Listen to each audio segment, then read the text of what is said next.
Bonjour tout le monde, j'espère que vous m'entendez. Je fais cette vidéo à la demande d'une amie qui n'arrête pas de stresser dû à la situation. Donc j'ai pris quelques points que j'ai mis devant moi là, que je voudrais partager. Et ces points sont relatifs à qu'est-ce qu'on doit faire pour ne pas stresser durant cette pandémie et durant ce confinement. Donc première chose que j'ai écrite, c'est une expression américaine qui dit « It is what it is ». Les choses sont ce qu'elles sont. Alors ça veut dire quoi ça? Ça veut dire que il n'y a pas de raison de s'inquiéter ou de se faire de la bile ou de stresser sur quelque chose qu'on ne peut pas changer. Dans la philosophie du stoïcisme, on parle aussi de deux choses. Il y a ce qui dépend de moi et ce qui ne dépend pas de moi. Ce qui ne dépend pas de moi, je ne m'en soucie pas parce que de toute façon, je ne peux pas le changer. Comme le passé, etc., la circulation, etc. Les choses que je peux changer, je fais 100%. Alors maintenant, qu'est-ce qu'on peut changer? Qu'est-ce qu'on peut faire? On est à la maison de toute façon. Il n'y a rien à changer à ça. Donc, c'est comment passer le temps à la maison de la meilleure manière possible. Une manière qui va être relaxante et où on va faire des choses productives qui vont en fait améliorer le futur quand tout ça sera passé. Donc les choses sont ce qu'elles sont. Donc maintenant, première chose, c'est qu'on va éviter de se disputer par exemple avec nos conjoints, nos enfants, etc. Il faut que ce soit un focus. Il faut que je passe un moment à la maison qui est vraiment très serein. D'accord? Donc quelles sont les choses qu'on doit faire? Je vais dire un truc qui, pour la communauté marocaine, peut sembler ridicule, mais en anglais, on appelle ça journaling. Et écrire un journal, c'est-à-dire, moi, tout ce que je demande dans ce journal, c'est quelles sont les choses que je vais faire dorénavant qui vont changer le futur. C'est-à-dire, maintenant, j'ai le temps de réfléchir, je vais analyser ma vie et dire, ok, quelles sont les choses que je faisais mal, les choses que je faisais bien, où va ma vie, est-ce que il y a la direction que je voudrais pour ma vie, etc., etc. Une fois que j'ai écrit mes objectifs de vie, ce ne sont pas les objectifs de l'entreprise, ni de la famille, ni de la communauté, ni du pays, ni rien. C'est mes objectifs à moi. Qu'est-ce que je veux de ma vie? Maintenant, tout ça va passer. Est-ce que la manière dont je vis aujourd'hui, elle est vraiment la meilleure pour moi? D'accord? Donc, on va écrire ces projets, ce qu'on a envie de réaliser, et après, on va écrire quelles sont les choses que je vais concrètement changer. Alors, je dis n'importe quoi. Je vais arrêter de passer du temps au café. Je vais arrêter de, je sais pas quoi, regarder du foot. Je vais passer plus de temps avec mes enfants. Je vais faire plus de sport, je vais. Mais il faut que ce soit des objectifs très concrets, très précis. Une fois qu'on les a vraiment intégrés, et comment on va les trouver? Tout simplement en fermant les yeux, en réfléchissant. Et on va être honnête avec nous-mêmes. Parce que une fois que tu t'analyses, tu commences à réaliser ce que tu fais bien, et ce que tu fais pas bien, et ce que tu fais juste par mauvaise habitude. Donc, une fois qu'on a écrit ce petit journal avec des choses très concrètes que nous voulons pour le restant de notre vie et des choses très concrètes que nous allons faire au quotidien différemment d'avant, les choses vont s'améliorer. Une fois que tout ça est passé. Alors, il y a un autre truc qui est très important avec une crise inédite comme celle-ci, c'est qu'on va se rappeler de ne jamais plus rien laisser à demain. Très souvent, on a des projets, je veux aller en Australie, je veux monter, faire le Kilimandjaro, je veux faire un marathon, je veux apprendre une nouvelle langue, je dois apprendre l'espagnol, je dois apprendre la guitare, je dois faire, je ne sais pas. Je dois perdre du poids, je dois faire.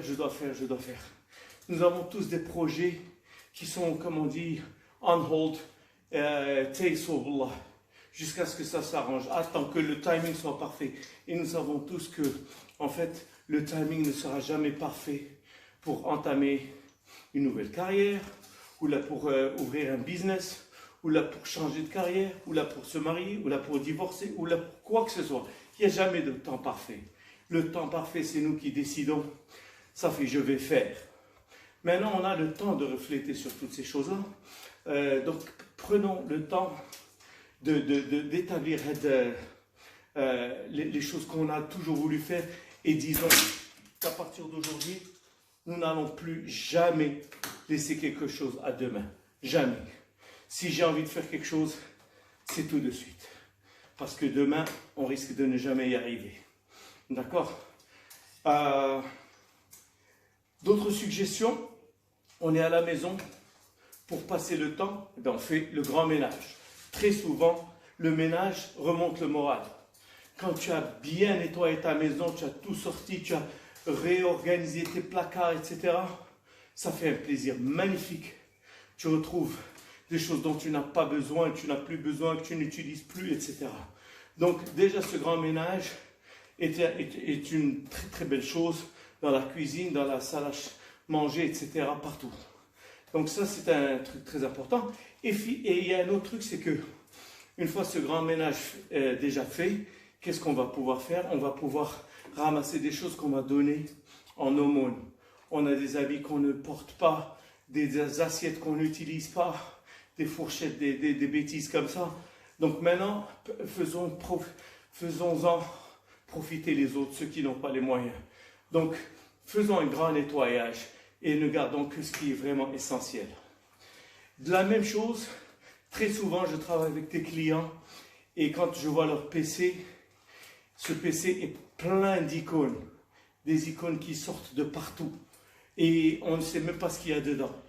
D'accord? Maintenant, ce que je suggère, c'est que finalement, nous avons le temps de nettoyer nos PC et de mettre de l'ordre très clair, essayer d'en revenir à 2 ou 3 icônes maximum, à toutes les fiches Excel, l'une rentre dans l'autre, on peut toujours faire des recherches sur Excel, etc., etc. Donc il y a beaucoup de choses qu'on peut faire pour que notre PC soit à jour et qu'il soit un plaisir de chercher un fichier. Quand il n'est pas à jour, lorsque je vous demande « Ok, tu peux me trouver tel et tel fichier », on stresse. Pourquoi? Parce qu'on ne sait même pas d'où commencer. Si je demande « C'est quoi cette icône? Qu'est-ce qu'il y a dedans ?» On ne sait pas vraiment et ça nous stresse. Donc on veut changer pour que dorénavant, notre PC soit à jour. De même pour les emails. Très souvent, nous n'avons pas la courtoisie de répondre à des gens, dire oui, bien reçu, ou là, donner suite à une demande, ou là. Même si c'est nous qui avons initié la demande originellement. Donc ce que je dis, c'est prenons le temps de retourner tous nos emails, nettoyer notre boîte email, nettoyer notre PC, etc. Un autre truc qui est très important, c'est notre famille. Je préconise qu'aujourd'hui, on travaille tous beaucoup et qu'on n'a pas le temps pour la famille et pour les enfants surtout, si on les traite mal, on ruine leur futur. D'accord? Donc, nous devons encaisser et ne pas montrer quoi que ce soit aux enfants. Donc, il est temps de se rasseoir avec nos enfants, de discuter, de comprendre comment ils voient la vie, comprendre leurs ambitions, ce qu'ils veulent, ce qu'ils n'aiment pas. Essayer vraiment de les écouter, de les comprendre. Puis, jouer avec eux, pourquoi pas. Moi, personnellement, je joue beaucoup avec ma fille. Je joue aux poupées, je fais toutes les bêtises qui existent. Et ça me fait très plaisir, en fait. Parce que les enfants et les animaux, pas pour les mettre dans le même sac, mais les enfants et les animaux sont dotés d'innocence que nous, les adultes, n'avons plus. Donc, prenons le temps de jouer avec ces enfants. Ils vont nous apporter beaucoup de sérénité. On va dégager, donc vous pouvez demander à vos médecins, etc., l'oxytocine, la sérotonine, tout ça, ce sont des neurotransmetteurs, des produits chimiques qui vous apportent le calme. Tu caresses un petit chat, tu te sens bien, tu embrasses un bébé, tu te sens bien, etc. Tu joues avec un enfant, la même chose. Donc prenons le temps d'écouter nos enfants, de jouer avec eux. Et surtout, pour arrêter de se faire de la bile, ne pas penser à ce qui risque d'arriver. Parce que notre cerveau, le cerveau humain, est négatif par défaut. C'est-à-dire quand il n'a pas l'information, il pense toujours au pire. Si ton patron dit aux gens, dit à la secrétaire, dites à X de monter me voir, tout à coup on pense au pire. Et je me demande ce qu'il va me dire, alors que tu n'as rien fait de mal. Si tes parents t'appellent tard le soir, tu dis je me demande ce qui se passe. On pense toujours au pire. Si tu appelles un client et il ne te répond pas, tu dis le salaud, il m'évite. Alors que non, tout simplement, il est occupé comme toi. Donc, notre cerveau est très négatif. Et c'est pour ça que si je vous mets un bandeau sur les yeux, votre cerveau ne reçoit plus de stimuli, plus d'informations, et bien il panique. Donc c'est pour ça que si on pense à ce qui risque d'arriver, n'ayant aucune information, aucune data dans notre cerveau, nous allons penser le pire. Et donc nous allons paniquer pour rien. Alors donc ce que je préconise, c'est vivre au jour le jour, et sachant parfaitement que tout passe. Tout est déjà passé, le sida est passé, le 11 septembre est passé, le terrorisme est passé. Toutes les mauvaises choses du monde passent. Les belles choses passent et les mauvaises choses passent. Donc, passons ce moment en sérénité et ne pensons pas à ce qui risque d'advenir parce que nous n'avons pas l'information et notre cerveau ne peut que nous mener vers la négativité. Je vous souhaite un excellent confinement, si je puis dire, et rendons-le très productif et changeons pour le meilleur, pour le futur. Devenons une meilleure version de nous-mêmes après ce petit confinement. Bonne journée à tous.